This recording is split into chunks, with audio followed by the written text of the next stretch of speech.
guys, welcome back to Clockwork Dandy for another breakdown of Golden Kamuy Season 4, episode number 3. Before we get going, make sure you guys are subscribed to the channel. I am starting to compile a list of my favourite OPs and EDs from the season, and in my midway review, which should come out in about 3 weeks' time, I'm going to tell you my current standing of animes, what I'm enjoying, and I can tell you this is going to be really difficult because I've got more than 3 that I want to talk about. I only really announced top 3 and an honourable mention, so I've really got to rack my head, work out how I truly feel about what's airing on the screen right now. This is shaping up to be perhaps the best season of the entire anime year. There's going to be a lot going on and I can't wait to tell you guys how I feel, what I think. Is Golden Kamuy going to make an appearance on that list? Anything can happen. Last season, anything did happen. My top 3 changing pretty drastically. This could also be a season where I may crown at least honourable mention to an isekai that I am really enjoying. If you are new to the channel and you don't know that I'm not a big isekai fan, I generally just don't like it. I find it pretty meh. But there is something that I think I want to talk about. Very excited and maybe I can be persuaded. Last season we saw me being swayed by Pharmacy. I enjoyed that anime and I have a crush on Bruno. Who knows what's going to happen this season?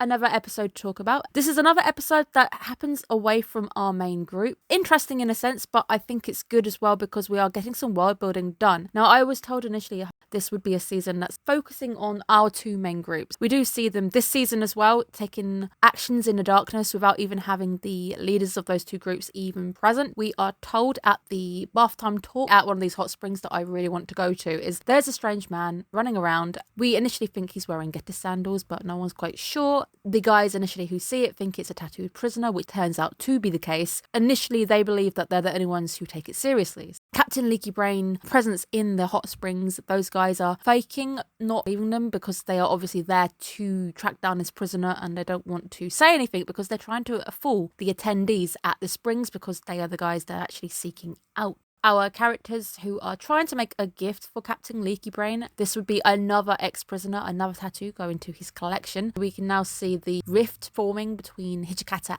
and Captain Leaky Brain, as these are now the 2 forerunners when it comes to getting the gold. These are the 2 big groups now vying for the gold, who are probably going to get the gold. Even our group, Tsukamoto and Surapa, they are on their way back to Captain Leaky Brain because now they owe him their allegiances. But we do find out that the man running around is technically a Hijikata informant. He's there to tell Hijikata about the unit being there. It turns into a quite interesting battle where we have 2 sides starting to square up against one another. Initially, they pass off as just attendees at this hot spring, neither side really realizing how close they are to comfort until it all breaks out into quite a cool little sequence where we have a hunt in the mountains. I did find this week's little information pop up where we have the eye patches addressed. I kind of already knew this, that it's all about having one eye already adjusted to the dark, one eye adjusted to the light. Supposedly the reason why planes dim the lights if you're about to take off and hit nighttime sky, most of the passengers need to adjust. I think there is more to the plane thing. One of the big reasons why they do dim the lights whilst you are taking off and you're about to hit the skies and it's dark up ahead. It's mainly just letting your eyes adjust and then you put the lights back on very gradually when you're up in the sky, and then people offer you those really expensive drinks in the sky that you're not going to taste because your taste buds have been knocked out by the atmosphere.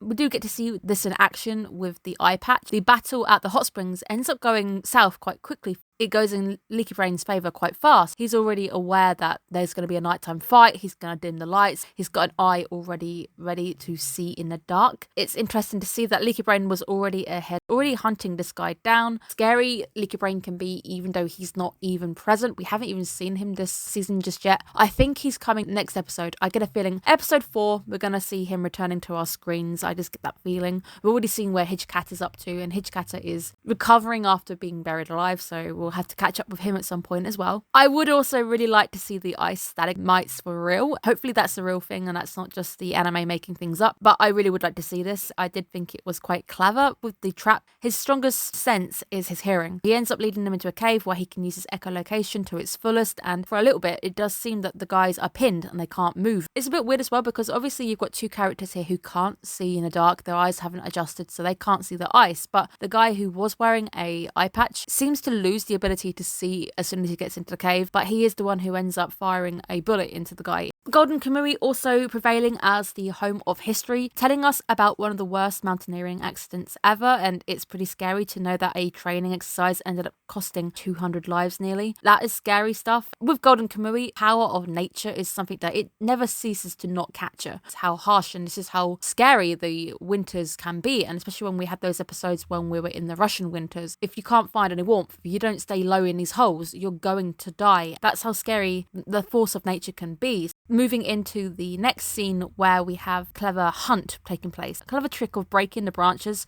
that lures the prey in a certain direction. So the prey just hears branches and thinks they're running away and they think they're winning. But actually you're being lured into a trap. The tattooed prisoner ends up going exactly where he's needed to go. He gets into this basin where eventually we have a landslide victory for Team Leaky Brain. That was my pun fully intended because it is a landslide this week that ends up bringing the tattooed prisoner down. I did think it was risky because with all the snow and all the rocks going about, it could have trapped his body. Part of the reason why I don't just think it's a case of him hiding at the Ainu village for a few days, hoping to be found. I think it's more he was actually trying to find a body for a few days, and then he was maybe just sorting out the skin, and then the guy finds him. But Leaky Brain this week gaining a new skin. Hopefully our two are added to the team of the Leaky Brain. I'm gonna gloss over the scene at the end of Sugimoto and Shiraishi pretending to be Mummy and Baby Bird. Don't want to think about it. It's bad enough when I saw it on Good Mythical Morning. I don't need to see it again. But we're going to end on Koito, remembering the insult that was shouted at him in Russian by Ogata right at the end, that he's just a spoiled rich kid. And next week's episode is called Spoiled Rich Kid, so whether we're going to spend some time with Koito, that would be fun.